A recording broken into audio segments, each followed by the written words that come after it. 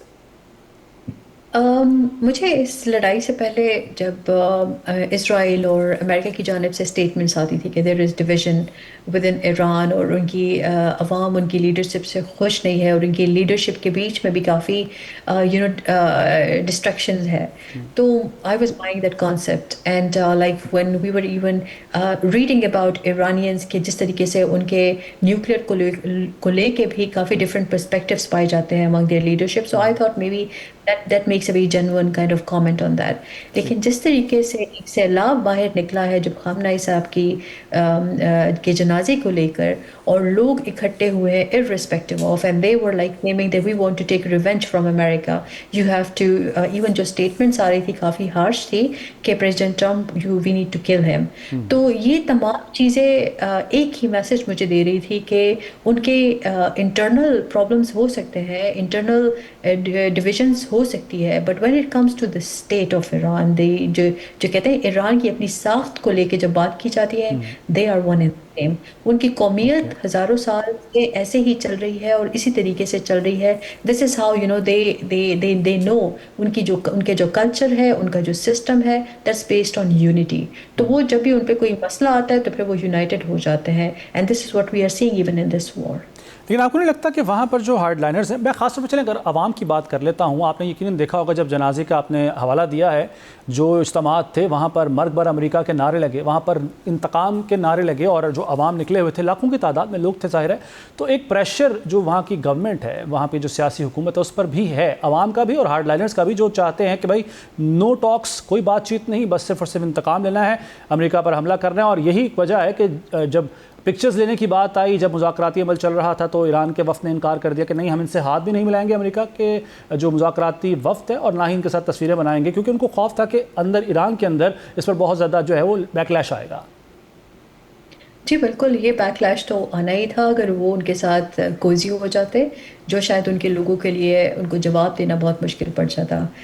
ذیشان صاحب ریکال کریں گے جب ایون وہ 14 پوائنٹس بھی ڈسکس ہوئے تھے اور پھر وہ جو MOU سائننگ بھی ہو رہی تھی، انیشل سائننگ جو ڈیجیٹل سائننگ ہوئی تھی، تو ان کے لوگ ان سے پوچھ رہے تھے کہ you need to spell it out to us, ہم لوگ ایسے کر کے نہیں مانیں گے کہ آپ لوگ کون سا سودا کر کے آ رہے ہو ان کے ساتھ. So you know like the issue of trusting their leaders and they have to be transparent with their people. یہ بہت بڑا important aspect تھا in signing of that MOU, the first round. تو ابھی جب اگلی بھی چیزیں چلیں گی، even acquiring nuclear weapon، جو وہ کہتے ہیں کہ ہم نہیں بنا رہے ہوتے ہیں، لیکن جس طریقے سے ان کو push کیا جا رہا ہے، تو maybe it's just my personal opinion کہ اگر وقت ہوگا تو وہ بام بنائیں گے، کیونکہ ان کو یہ چیز کی سمجھ آ چکی ہے کہ ہمیں روکا اسی لیے جا رہا ہے کہ ہم بام نہیں بنائے، لیکن ان کو اپنے دشمن کو میسج دینا ہے کہ we are capable of doing that. But this is my personal perspective. But at the moment they are trying to securitize their economy، اور وہ economy ان کو پہلے نہیں اندازہ تھا کہ اسٹریٹ آف ہارمز کو بھی وہ ایز این جو economy کو بلڈ اپ کرنے کے لیے وہ یوٹیلائز کر سکتے ہیں. This war has another platform for them, then why not utilize whatever we have here in the corridor. میں آخری سوال آپ سے مختصراً جاننا چاہوں گا میں کہ اسرائیل، جیسے کہ JD وینس نے بھی کہا، نائب صدر امریکہ کے ہیں، کہ MOU سائننگ پر اسرائیل کی طرف سے پوری کوشش کی گئی کہ یہ سائن نہ ہونے پائیں، MOU نہ ہونے پائے، اور اسرائیل کا یہ پلان میں ایک چیز شامل تھی کہ یہ جو خلیجی ممالک ہیں یہ آپس میں لڑ پڑے، ایران کے اگینسٹ ہو جائے، ایران کے ساتھ ان کی لڑائی ہو جائے. آپ کو نہیں لگتا کہ انٹینشنلی یا ان انٹینشنلی ایران اسی طرف جا رہا ہے جو اسرائیل کا پلان تھا، جس طریقے سے اس نے قطر اور شام کو بھی، ایون کویت اور بحرین پہ حملے کیے، چاہے وہ امریکی اڈوں پر ہی ہوں، لیکن جو سوائل ہے وہ تو ان ممالک کی ہے، ان خلیجی ممالک کی ہے. تو جو اسرائیل کا پلان تھا ان انٹینشنلی کہیں ایران اسی طرف تو نہیں جا رہا؟ ایران اس طرف خود آرگینکلی نہیں جا رہا ہے، اس کو لے کے جایا جا رہا ہے. کیا آپ کو لگتا ہے کہ پریزیڈنٹ ٹرمپ نے ایم او یو سائننگ کے بعد ان کو خواب میں آیا کہ let's go and have another round of strikes on Iran? ایسا نہیں ہوا. وہ تھوڑا سا جب خامنائی صاحب کے شہادت یہ جنازے پہ جتنے لوگ نکلے، جتنی ان کی عوام باہر نکلی، that gave a very loud message to the world that Iranian peoples they were not in discrimination with their leadership. وہ ایک ہی پیج پہ تھے، اور اگر ایک پیج پہ نہیں بھی تھے بٹ when times come وہ ایک پیج پہ ہو جاتے ہیں. تو that kind of triggered Israel and president Trump کہ اب ہم نے ان کا جو ایک میسج ہے وہ ہم نے دوسری طرف ڈائیورٹ کر دینا ہے. And then they started talking about the nuclear weapon. They started talking about we need to have a share from the Strait of Hormuz. اور شپ پہ بمباری شروع ہو گئی ہے. So it's like inorganically Iran کو اس طرف دھکیلا جا رہا ہے جو بھی وہ کرنا. بالکل ٹھیک ہے میم، پوائنٹ آپ کا آ گیا. بہت بہت شکریہ ڈاکٹر فرح ناز صاحب آپ کے قیمتی وقت کا. اور ایران اور امریکا کے درمیان مشرق وسطیٰ میں کشیدگی اس کے حوالے سے وہ گفتگو کر رہی تھیں. اب ناظرین بات کریں گے کہ بارشیں برسانے والا سسٹم پاکستان میں داخل ہو گیا ہے. ہمیشہ ہم دیکھتے ہیں، ہر سال دیکھتے ہیں کہ تباہی آتی ہے اس کی وجہ سے. سوال یہ ہے کہ کیا پاکستان اس کے لیے تیار ہے، حکومتیں تیار ہیں یا نہیں؟ اس پر گفتگو ہوگی ایک بریک کے بعد.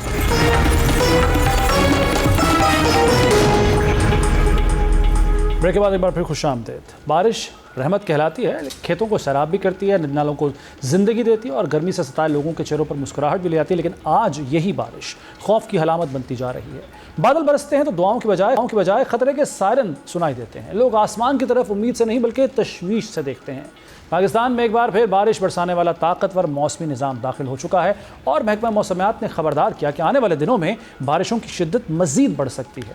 اس کے ساتھ ہی سیلاب کا خطرہ بھی بڑھ رہا ہے. متعدد دریاؤں میں پانی کی سطح مسلسل بلند ہو رہی ہے اور سب سے زیادہ تباہی آزاد کشمیر کی خوبصورت وادی نیلم میں دیکھی گئی، جہاں اچانک ہونے والے کلاؤڈ برسٹ نے چند ہی لمحوں میں زندگی کا نقشہ بدل کر رکھ دیا. وہ وادی جو اپنی خوبصورتی، سرسبز پہاڑوں اور بہتے جھرنوں کی وجہ سے جنت کا منظر پیش کرتی تھی، اچانک مٹی، پتھروں اور پانی کے خوفناک ریلے میں تبدیل ہو گئی. اس قدرتی آفت میں ایک مسجد، ایک سرکاری اسکول، 6 رہائشی مکانات اور 16 دکانیں سیلابی ریلے میں بہہ گئیں. صرف عمارتیں ہی نہیں بلکہ لوگوں کی برسوں کی محنت بھی پانی میں بہہ گئی.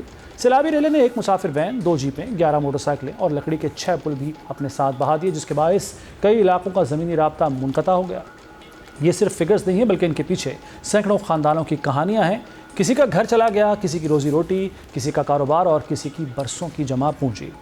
ادھر پنجاب میں بھی صورتحال تشویشناک ہوتی جا رہی ہے. دریا چناب میں خانکی اور قادر آباد کے مقام پر نچلے درجے کا سیلاب ریکارڈ کیا گیا، جبکہ متعلقہ اداروں نے خبردار کیا ہے کہ 24 جولائی تک دریاؤں میں پانی کی سطح مزید بلند ہونے کا خدشہ موجود ہے. انتظامیہ نے دریا کے کناروں اور نشیبی علاقوں میں رہنے والے شہریوں کو فوری طور پر محفوظ مقامات پر منتقل ہونے کی ہدایات جاری کر دی تاکہ کسی بھی ممکنہ جانی نقصان سے بچا. جسے پر بات کر لیتے ہیں، ہمارے ساتھ موجود ہیں ماہر ماحولیات جناب عامر حیات صاحب. بہت شکریہ عامر حیات صاحب آپ کے قیمتی وقت کا. سر، ہر سال ان دنوں میں ہم تشویش کا اظہار بھی کر رہے ہوتے ہیں، الرٹس جاری ہو رہے ہوتے ہیں اداروں کی طرف سے، عوام پریشان ہوتے ہیں کہ اس مرتبہ کتنی تباہی آئے گی، لیکن کوئی بھی سالڈ اقدامات نہیں ہوتے ہیں اور ہر سال وہ تباہی آتی ہے اور پھر ہم اگلے سال کا انتظار کرتے ہیں ان نقصانات کا ذکر کرنے کے بعد، ان فگرز کے بارے میں بتانے کے بعد کہ بھائی اتنے کروڑ نقصان ہوا، اتنے کروڑ کا اتنی جانیں گئی ہیں. سر، یہ سلسلہ آخر کب تک چلتا رہے گا؟ جی، یہ بہت اہم موضوع پہ آپ نے آج گفتگو کرنے کے لیے بلایا ہے. آپ دیکھیں کہ جس طرح سے آپ نے ابھی اپنے ابتدائیے میں فرمایا کہ ہم ہر سال اس موضوع کے اوپر بحث بھی کرتے ہیں اور ہم ہر سال نقصان بھی دیکھتے ہیں اور پھر ہم ایک اعلامیہ بھی جاری ہوتا دیکھتے ہیں، لیکن کوئی ٹینجیبل یا کوئی پروڈکٹیو چیز آپ اس طرح سے نہیں دیکھ پاتے جس طرح ہونا چاہیے. تو ایک بات تو ہمیں یہ سمجھنے کی ضرورت ہے کہ موسمیاتی تبدیلی یا کلائمیٹ چینج جس کو ہم کہتے ہیں، یہ اب کوئی صرف خطرہ نہیں رہ گیا، یہ ایک حقیقت بن گئی ہے اور اس کا ہمیں سامنا کرنا پڑ رہا ہے. اور ہم تو شاید پچھلے کوئی 10 سال سے بھی زیادہ عرصے سے اس کا سامنا کرتے آ رہے ہیں. آپ دیکھیں کہ ایک ہی سال میں، اب اس سال کی اگر آپ مثال لے لیں تو اس سال آپ کو ایل نینو کا ایک اثر بتایا گیا کہ اس سال خشک سالی جو ہے وہ زیادہ ہوگی. اب یہ حقیقت بھی ہے، کسی وجہ سے ایل نینو کا یہ اثر قائم بھی ہوا، لیکن اس کے ساتھ ہی ہم کنٹینیوس ہیٹ ویو بھی دیکھ رہے ہیں، ہم کنٹینیوس فلڈز کی سچویشن بھی دیکھ رہے ہیں. بارشیں بھی دیکھ رہے ہیں، بعض اوقات بارش جو ہے وہ 2 گھنٹوں میں 2 مہینے کے لیے آ جاتی ہے، اگر نہیں آتی تو وہ 6 مہینے نہیں آتی. اب جس طرح بھی وادی نیلم کے آپ نے کلاؤڈ برسٹ کی بات کی، تو یہ بیسیکلی بنیادی طور پر یہ گلوبل وارمنگ اور موسمیاتی تغیرات کا ہی نتیجہ ہے. اور یہ بھی ایک حقیقت ہے کہ انفارچونیٹلی پاکستان کا جو گلوبل وارمنگ اور جو کاربن امیشن ہے اس میں حصہ 1% سے بھی کم ہے. لیکن جب آپ اس کے امپیکٹ کی بات کرتے ہیں کلائمیٹ چینج کی اور نقصانات کی بات کرتے ہیں، تو انفارچونیٹلی پاکستان بعض رپورٹس کے مطابق پہلے 10 ملکوں میں اور بعض میں سنگین طور پر پہلے 5 ملکوں میں آتا ہے. آپ 2022 کے سچویشن کو دیکھ لیں، جب بارشیں اور فلیش فلڈ آئے، 30 ارب ڈالر کا لاس تھا پاکستان کا، جس میں ڈسپلیسمنٹ بھی تھی. اب اس سال خدا جس طرح اب سٹارٹ سے ہی ابھی ہم دیکھ رہے ہیں کہ اللہ نہ کرے جس طرح یہ ابھی ناردرن ایریاز میں شروع ہوا ہے، اب اس کا جو آگے آنے والا امپیکٹ ہے وہ آپ کو سینٹرل پنجاب اور سینٹرل پارٹس آف پاکستان اس کے بعد ساؤتھ میں جاتا ہوا نظر آئے گا. کیونکہ یہ پانی جو ہے یہ صرف وہاں پہ نہیں رکے گا، یہ دریاؤں کی صورت میں تو گہری کی صورت میں فلڈز کی سچویشن میں آئے گا. تو ہمیں سب سے پہلے تو اس کے 2 صورتیں ہیں، ایک لانگ ٹرم اور شارٹ ٹرم، دونوں امیڈیٹلی سٹارٹ کرنے پڑیں گے. اور ہم نے دیکھا بھی ہے پچھلے 2-3 سالوں کے اندر ہمیں حکومتی لیول پہ اوپر کچھ نہ کچھ کام ہوتا نظر آیا. اب اس سال کے شروع میں ہی وزیر اعظم پاکستان کی ہدایت پر 4 صوبوں کے اندر پری مانسون جو ایکسرسائزز تھیں اور فلڈز کے اوپر ورک شاپس تھیں وہ ترتیب دی گئی، تاکہ بہترین کوئی حل جو ہے وہ پیش رو کے طور پر وہ پیش کیا جا سکے اور جو عوام ہیں اور جو حکومتیں ہیں وہ پالیسی کی بنیاد پر آئے. اب شارٹ ٹرم میں تو ہمیں یہ کرنا ہے کہ سب سے پہلے جو ارلی وارننگ سسٹم ہے اس کو امیڈیٹ بیسس کے اوپر انفورس کرنا ہے کہ کس طرح سے ہم ورڈ آف ماؤتھ کے ذریعے، ٹیکنالوجی کے ذریعے یا کس طریقے سے ہم لوگوں کو زیادہ سے زیادہ بچا سکیں اور جو ہمارے لائف سٹاک ہے اس کو زیادہ سے زیادہ بچا سکیں. اس کے ساتھ ساتھ ہمیں جو انفراسٹرکچر ہے اور جو ہمارے لاز اور ریگولیشنز ہیں انفراسٹرکچر کے ریلیٹڈ، ان کے اوپر کام کرنے کی بہت زیادہ ضرورت ہوگی.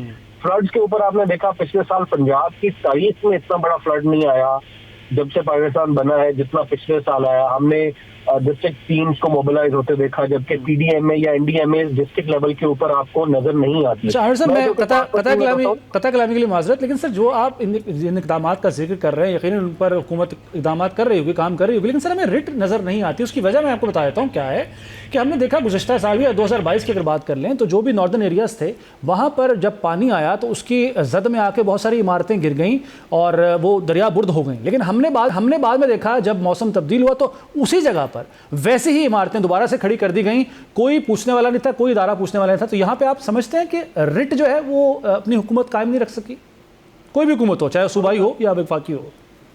میں وہی آپ کو عرض کرنے کی کوشش کر رہا تھا پہلے کہ ہمیں جو اپنے انفراسٹرکچر کے لاز ہیں اور جو ڈسٹرکٹ لیول کے اوپر یا لوکل گورنمنٹ کے حوالے سے جو لاز اور ریگولیشنز ہیں ان کو انفورس بھی کرنا ہوگا اور ان کو نیا بنانا بھی ہوگا. انکروچمنٹ جہاں بھی آئے گی، چاہے وہ دریا ہو، چاہے وہ پہاڑ ہوں، چاہے وہ سڑکیں ہوں، انکروچ جہاں بھی ہوگا وہاں پہ نقصان ہوگا. واٹر ویز کے رستے میں اگر آپ کوئی نہ کوئی چیز بنائیں گے تو وہ ڈیفینیٹلی بڑھے گی، اس انفراسٹرکچر کو لاس ہوگا اور اس کے ساتھ ساتھ ہی انسانوں کو بھی لاس ہوگا، اکنامک لاس بھی ہوگا. تو 2 طرح کے اقدامات کرنے ہوں گے. شارٹ ٹرم میں آپ حکومت کی ریٹ ڈسٹرکٹ گورنمنٹس کے ذریعے قائم کریں گے اور لانگ ٹرم میں آپ ایسے انفراسٹرکچر لاز لے کے آئیں گے جو بنیادی طور پر سپورٹ کریں نہ صرف اسٹیٹ کو بلکہ لوگوں کو بھی اور آپ کی اکانومی کو بھی. کیونکہ یہ لاس صرف ایک خاندان کا لاس نہیں ہوتا، الٹیمیٹلی اس کا جو پریشر ہے وہ ٹیکس پیئرز کے اوپر آتا ہے، آپ کی اکانومی کے اوپر آتا ہے. ٹھیک. عامر صاحب شروع میں آپ نے ذکر کیا سر قحط سالی کا بھی. اب یہ ایک عجیب صورتحال ہے کہ انتہائیں ہیں دونوں، کہ کچھ مہینے جو ہوتا ہے وہ پانی کی کمی کی وجہ سے لوگ جو ہے وہ مشکلات کا شکار ہوتے ہیں، پانی نہیں ہوتا، زراعت متاثر ہوتی ہے، لوگوں کی جو گھریلو زندگی ہے وہ متاثر ہوتی ہے، اور کچھ مہینے ایسے ہوتے ہیں جہاں پانی کی اتنی زیادتی ہوتی ہے کہ اس کی وجہ سے تباہی آ جاتی ہے. تو جو پانی ان بارشوں کے موسم میں آتا ہے یا سیلابی صورت میں ہی آتا ہے، اسے محفوظ بنانے کے لیے تو ہمیں کام کرنا چاہیے، ریزروائرز بنانے چاہیے تاکہ اس پانی کو محفوظ کر کے استعمال میں لایا جا سکے. دیکھیے صرف ریزروائر بنانے سے شاید اتنا ریزروائر بنانا ایک بہت بڑی اچھی اچیومنٹ ہوگی، لیکن اس میں 2 طرح سے دیکھنا ہوگا کہ رورل اور اربن جو ڈفرینشیٹ کریں گی چیزیں وہاں پہ کیسے کر سکتے ہیں. اب پنجاب کے اندر تو ہم ریزروائر کس طرح سے بنائیں گے وہ پونڈس کی صورت میں ہو سکتا ہے، جبکہ جو پہاڑی علاقے ہیں ان کے اندر ریزروائر یا پوٹوار ریجن ہے یا ایرڈ زون ہے وہاں پہ بنانا نسبتاً زیادہ آسان ہے. اب اس میں بیسیکلی جو کانسیپٹ آپ کو سامنے لانا ہے وہ ہے واٹر پروڈکٹیوٹی کا، رین ہارویسٹنگ کا.